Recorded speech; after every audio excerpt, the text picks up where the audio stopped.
أعوذ بالله من الشيطان الرجيم بسم الله الرحمن الرحيم يا أيها الذين آمنوا إن تطيعوا الذين كفروا يردوكم على أعقابكم فتنقلبوا خاسرين فلله مولاكم وهو خير الناصرين.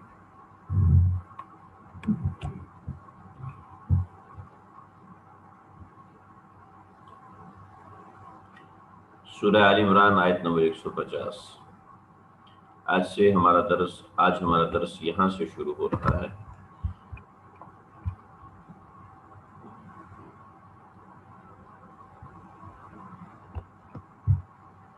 اللہ تعالیٰ نے اس آیت مبارکہ کے اندر جو بات بیان فرمائی ہے بڑی اہم اور سمجھنے کی ہے.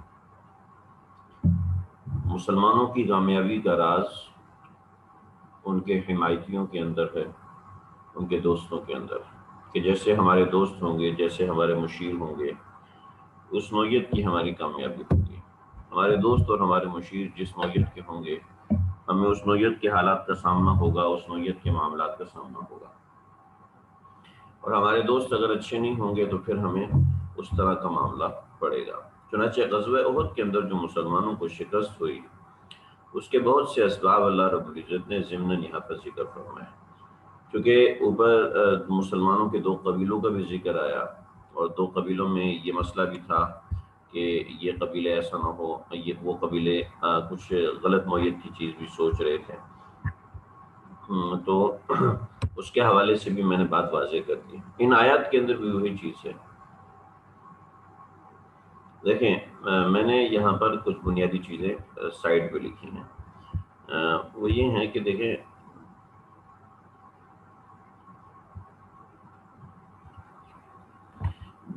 بین الاقوامی معاملات میں تعلقات کی حد بندی کیا ہے.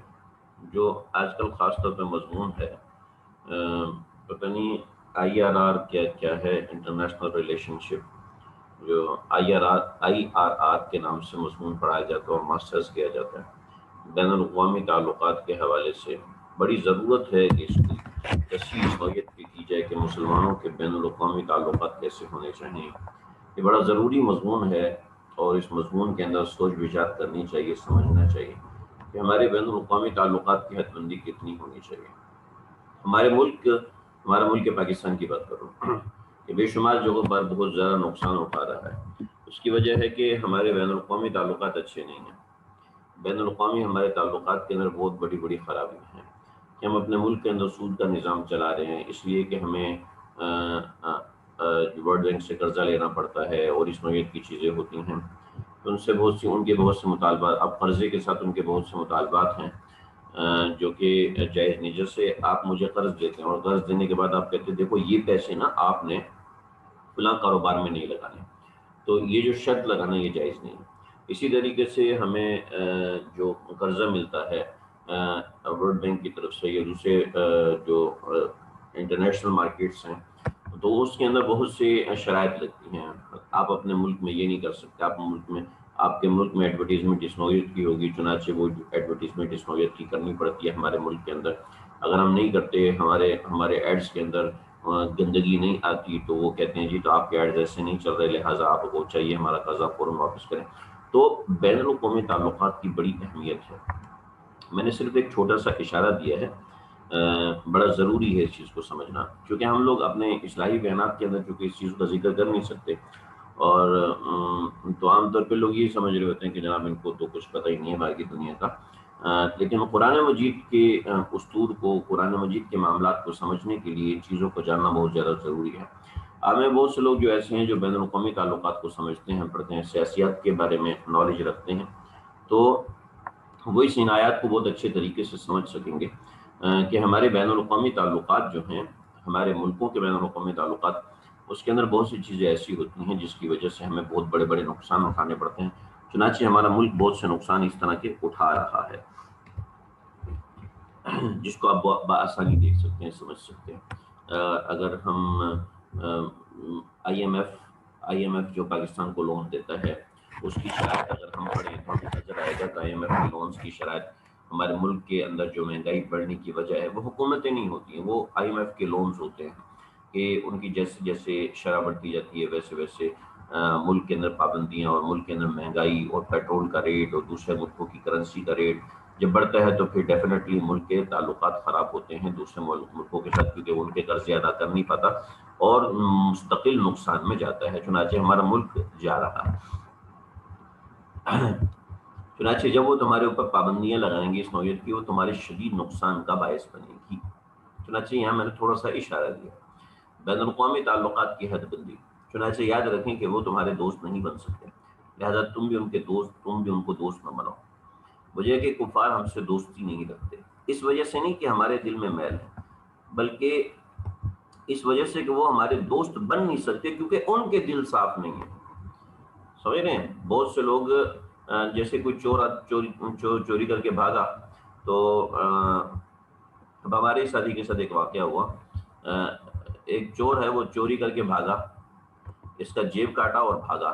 اب یہ اس کے پیچھے بھاگا تو اس لیے واپس پلٹا اور چیخنا شروع کر دیا، چور چور چور چور. لوگوں نے اس کو گھیر لیا اور گھیر کے مارنا شروع کر دیا. اب اس بیچارے کی پٹائی ہوتے جب ادموا کر دیا، پولیس کو بلا دیا تو اس نے کہا بھائی میں چور نہیں تھا، اس چور نے بھاگا، وہ چور بھاگا ہے، میری جیب کاٹ کے یہ دیکھو سب کچھ لے کے چلا گیا اور اس نے شور مچایا اور آپ لوگوں نے ماشاءاللہ میرا کام کر کے کباڑا کر دیا. ایک تو میری چوری بھی اور دوسرا آپ لوگوں نے میری پٹائی بھی کر دی.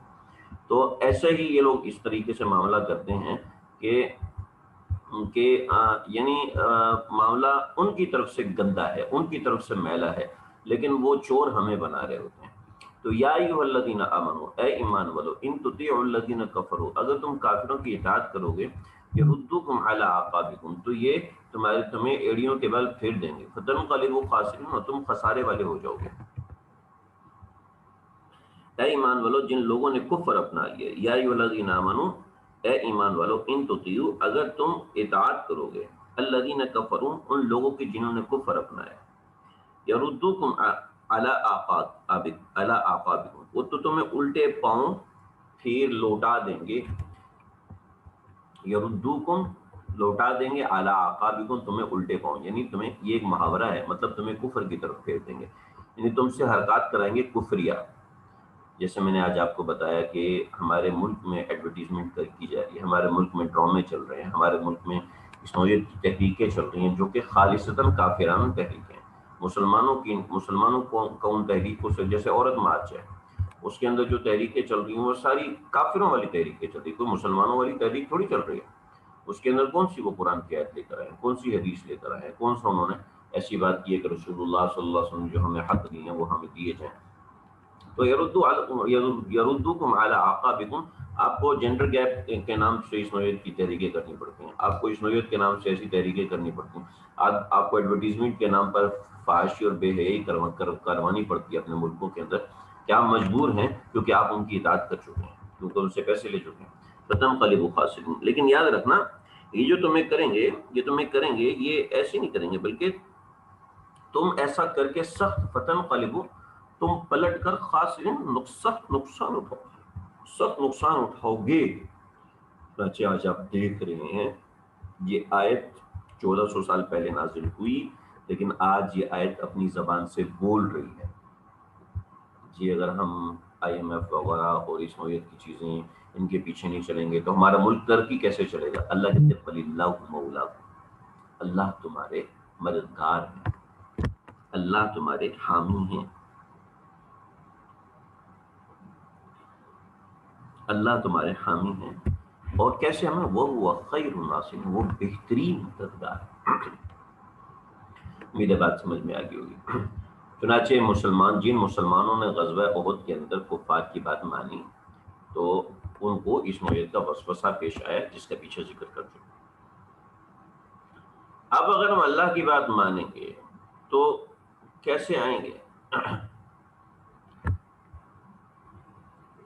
اللہ رب العزت کس طریقے سے مدد کریں گے؟ سب سے پہلے سنلقی فی قلوب الذین کفروا الرعب، سنلقی ان قریب ہم فوراً ڈال دیں گے، فی قلوب الذین کفروا، جن کافروں کے جن لوگوں نے کفر کیا ان کے دل میں الرعب، رعب ڈال دیں گے. رعب کیوں ڈالیں گے جی؟ اللہ کے پاس، ان کے پاس تو بڑی بڑی سیٹلائٹس ہیں، ان کے پاس اتنے بڑی چیزیں ہیں، وہ ہر وقت آپ کو لائیو دیکھ رہے ہیں، ہر وقت آپ کو کنٹرول کیے ہوئے ہیں، تو پھر سب کچھ کے بعد بما اشرکوا، وجہ اس کی کہ وہ لوگ شرک کرتے ہیں اللہ کی ذات کے ساتھ، ما لم ينزل به سلطانہ، اس چیز کا شرک کرتے ہیں جس کے اوپر اللہ نے کوئی دلیل نازل نہیں کی۔ میں نے یہاں پہ لکھا ہے، بڑی خوبصورت بات ہے، مشرک چاہے کتنا ہی طاقتور اور ہمت والا کیوں نہ ہو، مگر اس کا دل کمزور ہوتا ہے۔ وجہ یہ ہوتی ہے کہ وہ مخلوق کی عبادت کرتا ہے،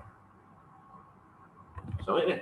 جو توہم پرست آدمی ہے، وہ چاہے 1000 کلومیٹر فی گھنٹہ کی گاڑی میں جا رہا ہو، اس کو ڈر لگتا ہے کوئی مجھے پکڑ نہ لے، کیونکہ دل میں اس کے ڈر ہے، کیونکہ وہ مخلوق کے پیچھے چل رہا ہے، مخلوق کے پیچھے چلنے کی وجہ سے اس کو نقصان ہو رہا ہے۔ اللہ نا ذوق طالب والمطلوب۔ اب معلوم ينزل بھی سلطانہ کا مطلب یہ ہے کہ ان کے پاس اپنے شرک کے اوپر کوئی دلیل بھی نہیں، ومأواہم، بس توہمات کی وجہ سے، ومأواہم جہنم، ان کا ٹھکانہ جہنم ہے، وبئس مثوى الظالمین، اور بہت ہی برا ٹھکانہ ہے ظالموں کا۔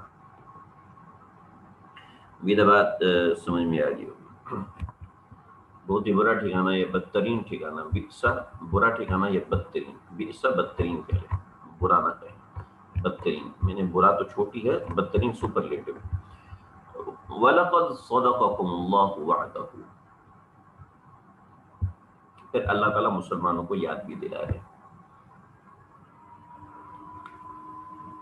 اللہ تعالیٰ نے وَلَقَدْ صَدَقَكُمُ اللَّهُ وَعْدَهُ، حالانکہ اللہ تعالیٰ اپنے وعدے کو سچا کر چکے تھے، استحسونہم بِإِذْنِهِ،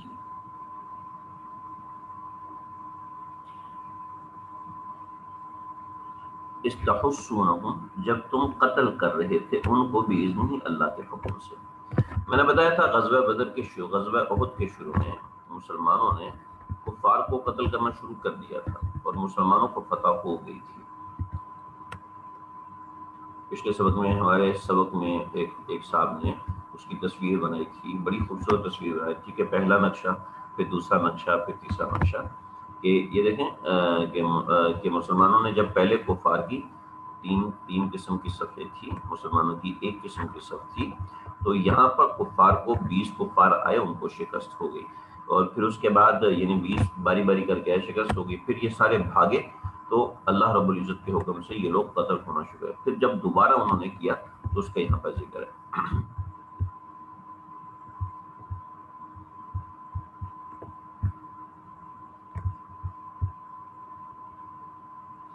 ہمارے وَلَقَدْ صَدَقَكُمُ اللَّهُ وَعْدَهُ، اللہ نے جو اپنی مدد کا وعدہ کیا تھا کہ میں تمہاری ضرور مدد کروں گا، تو صدقکم اللہ، اللہ نے اپنا وعدہ سچا کر دیا، استحسونہم، جب تم ان کو گھیر کے مار رہے تھے، تحسونہم کا مطلب ہے مار رہے تھے یا ان کو گھیر کے مار رہے تھے، دونوں ترجمے کر سکتے ہیں۔ اس فشلتم وتنازعتم، حتی، یہاں تک کہ اذا فشلتم، جب تم نے کمزوری دکھائی، فشلتم کمزوری دکھائی، وہ جو پیچھے معاملہ گزرا، کمزوری دکھائی اللہ کے نبی کا حکم ماننے میں، وتنازعتم فی الامر، اور اللہ کے نبی کا حکم ماننے میں تم نے تنازع کیا، وہ عبداللہ بن جبیر اور دیگر حضرات کا جو آپس میں تنازع، وعصیتم من بعدی، اور تم نے نافرمانی کی، من بعد ما اراکم ما تحبون،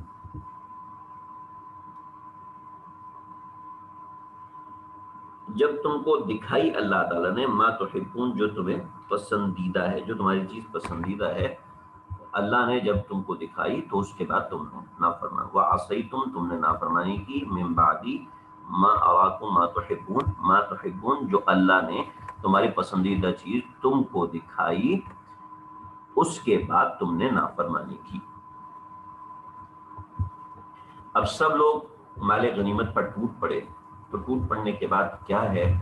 ٹوٹ پڑنے کے بعد یہ ہے کہ بہت سے صحابہ، اب 40 صحابہ کرام تھے، منکم من یرید الدنیا، تم میں سے کچھ ایسے،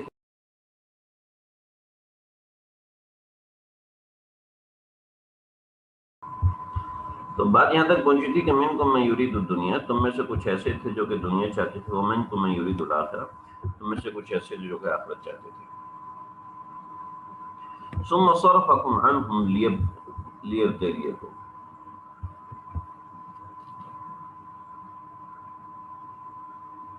ثم صرفکم عنہم، پھر اللہ رب العزت نے تمہارا رخ، ثم صرفکم عنہم لیبتلیکم، ثم صرفکم پھر اللہ نے تم کو پھیرا، عنہم ان سے، لیبتلیکم تاکہ تم کو آزمائے، وَلَقَدْ عَفَا عَنْكُمْ بس تم کو اللہ نے معاف کر دیا، واللہ ذو فضل علی المؤمنین اور اللہ مومنوں پر فضل کرنے والے ہیں۔ کیا ہوا اس آیت مبارکہ کے اندر؟ مسلمانوں نے کمزوری دکھائی، آپس میں اختلاف کیا، امیر کی نافرمانی کی۔ چنانچہ مسلمانوں کو جو تسلی دی جاتی کہ دیکھو تم لوگ جو پھنسے ہو تو تم ایسے نہیں پھنسے، بلکہ اللہ کو تمہاری آزمائش مطلوب تھی، وہ ہو گئی، لہٰذا وَلَقَدْ عَفَا عَنْكُمْ تمہارے لیے معافی کا اعلان ہو گیا۔ اور کیوں معافی کا اعلان ہوا؟ کیونکہ اللہ کی ذات سے پالا پڑا ہے جو کہ فضل والی ہے، کسی بھی دنیاوی آدمی سے پالا نہیں پڑا، اس لیے تسلی رکھو، گھبرانے کی ضرورت نہیں ہے۔ بعض حضرات نے حضرت عثمان رضی اللہ تعالیٰ عنہ پر اشکال کیا تھا کہ وہ غزوہ احد میں میدان چھوڑ کے بھاگ گئے تھے، تو ان میدان چھوڑ کے جانے والوں میں حضرت عثمان رضی اللہ تعالیٰ بھی تھے۔ تو قرآن مجید کی آیت حضرت عثمان رضی اللہ عنہ کی شان کو بھی بتاتی ہے کہ وَلَقَدْ عَفَا عَنْكُمْ اللہ رب العزت نے معاف کر دیے، وہ طبی طور پہ بہت سے لوگ گھبرا گئے تھے، چنانچہ ایسا معاملہ ہو۔ اب وہ گھبراہٹ کا معاملہ کیا تھا؟ امید ہے یہ ترجمہ انشاءاللہ آپ کو سمجھ میں آ گیا ہوگا۔ یہ ساری بات میں نے تفصیل سے یہاں پہ لکھ دی ہے، نہ سمجھ میں آیا تو دوبارہ پوچھ سکتے ہیں۔ بخیر میں دوبارہ بتاؤں، وَلَقَدْ صَدَقَكُمُ اللَّهُ وَعْدَهُ اللہ نے تم سے اپنا وعدہ کو پورا کر دیا، وعدہ پورا کر دیا، اِذْ تَحُسُّونَهُ بِإِذْنِهِ جب تم اللہ کے حکم سے دشمن کو قتل کر رہے تھے، حتیٰ اذا فشلتم یہاں تک کہ تم نے کمزوری دکھائی، وتنازعتم اور تم نے آپس میں جھگڑا کیا، فی الامر اس حکم کو ماننے میں، وعصیتم اور تم نے نافرمانی کی، من بعد ما اراکم ما تحبون جب اللہ نے تم کو دکھا دیا جس چیز کو تم پسند کرو، یعنی مال کو سبھی پسند کرتے ہیں، مال کو پسند کرنا کوئی بری بات نہیں ہے۔ منکم من یرید الدنیا تم میں سے کچھ ایسے تھے جو دنیا چاہتے تھے، ومنکم من یرید الاخرہ تم میں سے کچھ آخرت بھی چاہتے تھے۔ جب ایسے تھے تو پھر ثم صرفکم عنہم تو اللہ نے تم کو ان سے پھیرا، لیبتلیکم تاکہ تم کو آزمائے، کہ مسلمانوں کو ان سے پھیر دیا تو ان کی طرف دھیان نہ رہے، فقد عفا عنکم بس اللہ نے اب تم کو معاف کر دیا، واللہ ذو فضل علی المؤمنین اور اللہ تعالیٰ مومنوں پر بڑے فضل کرنے والے ہیں۔ اب یہ ثم صرفکم عنہم لیبتلیکم کی تفسیر ہے، وہ کیا ہے؟ جب مسلمان جو ہے غزوہ بدر میں، غزوہ احد کے اندر مسلمانوں میں جب کھلبلی مچی اور پریشانی ہوئی تو ایسا ہوا کہ مٹی بہت زیادہ ہوئی تو مسلمان جس طرف کا رخ سمجھ میں آیا، جس کو جو رخ صحیح سمجھ میں آیا مسلمان اس طرف بھاگے، تو اس کا ایک نقشہ کھینچا، استصعدون جب تم منہ اٹھا کے بھاگے جا رہے تھے، مطلب جو رخ ملا اس طرف بھاگے جا رہے تھے۔ اردو میں محاورہ یہ ہوتا ہے کہ منہ اٹھا کے بھاگا۔ جب ولا تلوون علی احد اور تم کسی کی طرف رخ نہیں کر رہے تھے، تم کسی کی طرف رخ نہیں کر رہے تھے، تم کسی کو مڑ کے نہیں دیکھ رہے تھے۔ مطلب اس کا یہ کہ آدمی جب آگے منہ دیکھ کے بھاگتا ہے تو تیز بھاگتا ہے، جب انسان بھاگتے وقت پیچھے دیکھتے ہے تو اس کی رفتار کم ہو جاتی ہے۔ مطلب یہ تھا تم اتنا ڈر گئے تھے۔ آگے والرسول یدعوکم فی اخراکم اور رسول اللہ صلی اللہ علیہ وسلم تمہیں پیچھے سے پکار رہے تھے۔ میں نے واقعہ سنایا تھا، آپ صلی اللہ علیہ وسلم جب گڑھے میں گر گئے تھے، پھر مشہور ہو گیا، پھر آپ صلی اللہ علیہ وسلم نے اعلان فرمایا کہ میں حیات ہوں، پھر کسی اور نے کرنے کی کوشش کی تو آپ نے منع فرما دی کہ لوگوں کو زیادہ پتہ نہ چلے۔ فَأَثَابَكُمْ غَمٌّ بِغَمٍّ تو تم کو غم پر غم پہنچا، تم کو غم پر غم پہنچا، لِكَيْ لَا تَحْزَنُوا عَلَى مَا فَاتَكُمْ تاکہ لِكَيْ لَا تاکہ لی اس لیے کئی تاکہ، ٹھیک ہے، لِكَيْ تاکہ لا نہ ہو، تحزنوا تم کو غم، علی ما فاتکم جو چیز تم سے چھین لی جائے گی۔ جو چیز تم سے چھین لی جاتی ہے یا جو تمہارے ہاتھ سے جاتی رہے اس کے اوپر تم کو غم نہ ہو، یعنی تم کو پریکٹس کرائی جا رہی ہے، غم پر غم دلایا جا رہا ہے تاکہ جو چیز تمہارے ہاتھ سے جاتی رہے اور جو تکلیف تم کو پہنچے اس کے اوپر تم کو زیادہ غم نہ ہو، لکئی لا تحزنوا، تاکہ نہ ہو زیادہ غم تم کو۔ یہ تو ترجمہ ایسے ہے، باقی اصل اس کا بامعنی ترجمہ تاکہ تم غم زیادہ نہ کیا کرو اس چیز پر جو تم سے چلی جائے، یہ تمہاری ایک پریکٹس ہے۔ واللہ خبیر بما تعملون، جو تم کرتے ہو اللہ کو خوب جانتے ہیں۔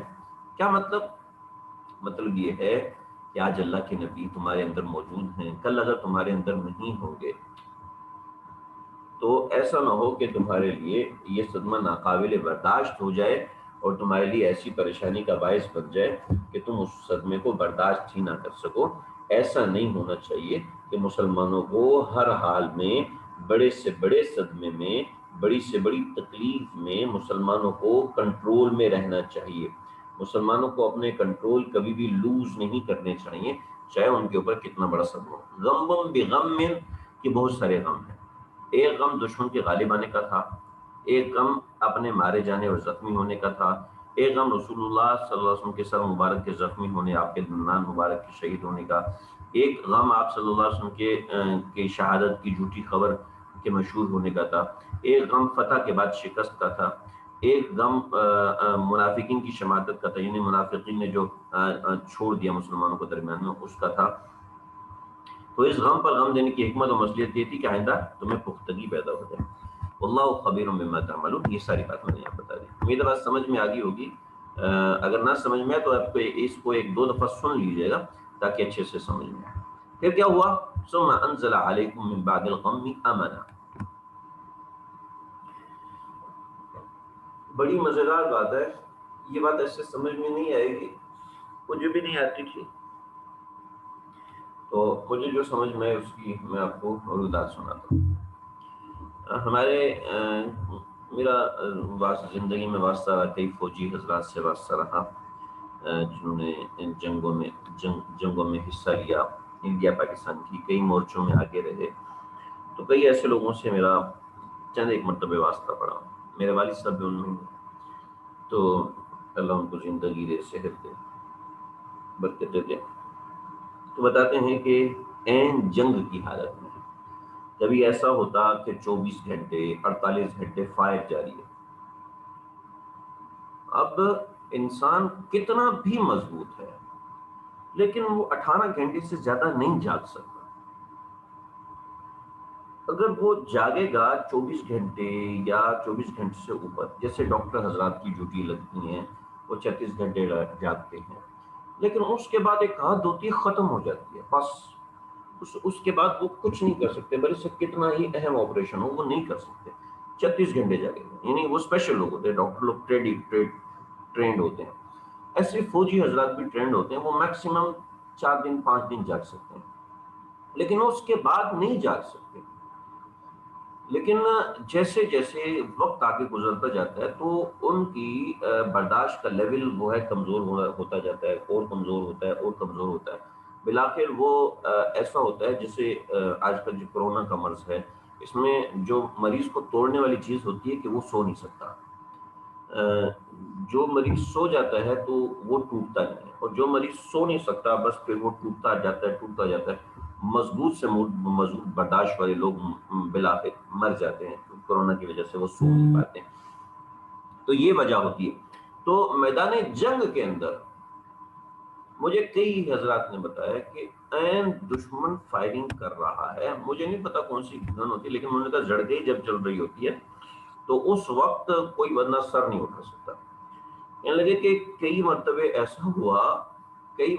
ایسا ہوا کہ اتنی گہری نیند آئی کہ کوئی خاص چیزیں ہوگی، میں نہیں بتا سکتا، یہاں پر نہیں بتا سکتا کیونکہ خواتین بھی ہیں، ریکارڈڈ بھی ہے، ایک دوسری جگہوں پر بھی جاتا ہے، یعنی اتنی گہری نیند آئی 4-5 منٹ کے لیے، اور جب جاگیں اتنے تازہ دم جیسے 8-10 گھنٹے ہو کے آدمی جاگتا ہے، اور ایسے تازہ دم مسلمان تلوار چلا رہے تھے، تلوار چلاتے چلاتے نیچے گر کے سو گئے، یعنی اس طرح ہوا مسلمانوں کے ساتھ۔ تو یہ جو میدان جنگ میں یہ جو ایک نیند آتی ہے، یعنی اتنی زبردست ہوتی ہے، اتنی زبردست ہوتی ہے. جن لوگوں نے یہ چکھی ہے انہوں نے بتایا، کہنے لگے کہ ہم زندگی بھر ویسی نیند سو نہیں سکے جتنی ہم چلتی ہوئی گولیوں میں سوئے. عجیب. جیسے ہم میرے ساتھی انہوں نے زندگی میں کبھی تکلیف برداشت نہیں کی، ہمیشہ ہی لگژریس لائف گزاری. میں اور وہ حج پہ تھے. تو حج کے اندر جب عرفات سے مزدلفہ آتے ہیں تو ہم مزدلفہ پہنچے. ہم رات 2 بجے، ہماری 3 بجے ہماری بس ہو گئی، اور وہاں پر کچھ ایسے شور مچانے والی گاڑیاں ہوتی ہیں کہ تاکہ لوگ سو نہ سکے. اب وہاں پہ لاکھوں لوگ ہوتے ہیں، کس کو جگائیں گے. چنانچہ وہاں فٹ پاتھ تھا، اس پہ پتھر تھے، ہم لوگ وہاں سو گئے. اور ہم تقریباً آدھا پونا گھنٹہ میں سوئے ہوں، لیکن 2 گھنٹے وہ لوگ سوئے. انہوں نے مجھے بتایا اور آج تک بتاتے ہیں، وہ نیند جو ان پتھروں پہ ہمیں آئی تھی، کہتے اللہ کی قسم آج تک کبھی کسی اے سی روم یا 5 اسٹار ہوٹل میں ہمیں ویسی نیند آ نہیں سکی. تو یہ ایک عجیب سی چیز ہے، اللہ کے راستے میں جو چیز ملتی ہے. تو ثم انزل علیکم من بعد الغم، غم کے بعد اللہ نے تمہارے اوپر اتاری امنتن، امنتن نعاسن، ایک اونگ.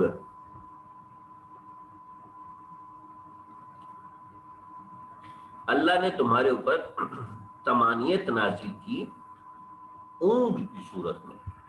امنتن تمانیت، ایک اطمینان نازل کیا.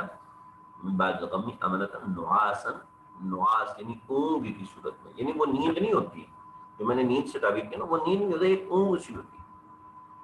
یغشا، جس نے گھیر لیا، جو گھیر لیتی ہے، طائفۃ منکم، تمہارے میں سے ایک طائفہ کو، ایک جماعت کو.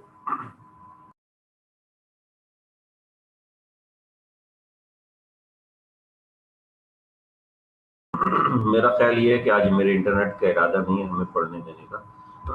خیر میں یہ آیت مکمل کروں، اس کے بعد ختم کروں. وطائفتن، اور ایک طائفہ ایسا تھا، قد اہمتہم انفسہم، کہ جنہوں نے ارادہ کر لیا تھا اپنی جانوں کے اندر،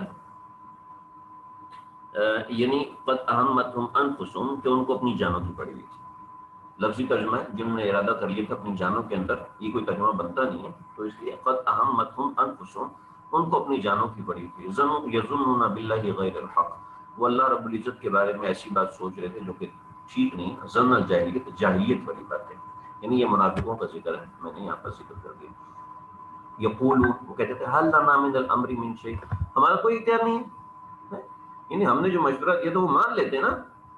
قل ان الامر كله لله، آپ کہہ دیجیے سارا معاملہ اللہ کے اختیار میں. یخفون فی انفسهم ما لا یبدون لك، اپنے دلوں میں چھپاتے ہیں وہ چیزیں جو وہ ظاہر نہیں کرتے تمہارے پاس. کسی کے دل میں سوال ہوگا کہ 300 لوگ تو چلے گئے تھے، یہ لوگ نہیں، ابھی بھی منافق مسلمانوں کے اندر شامل تھے، ان کا مشورہ بھی یہی تھا. یقولون، وہ کہتے تھے، لو کان لنا من الامر شیء ما قتلنا هاهنا، اگر ہمارے اختیار میں کوئی چیز ہوتی تو ہم یہاں پہ مارے نہ جاتے. تو آپ کہہ دیں، قل، آپ کہیں، لو کنتم فی بیوتکم، اگر تم گھروں میں بھی ہوتے، لبرز الذین کتب علیہم القتل الی مضاجعکم، تو لبرز الذین کتب علیہم القتل، تو لبرزہ پہنچ جاتا، کہاں چلا گیا لبرزہ، تو پہنچ جاتا، الی مضاجعہم، ان کے پہلوؤں میں، ان کے بستروں میں، کتب علیہم القتل، اگر قتل ان کے اس میں لکھ دیا ہوتا، ان کے مقدر میں لکھ دیا ہوتا. یعنی اگر قتل ان کے مقدر میں اللہ نے لکھ دیا ہوتا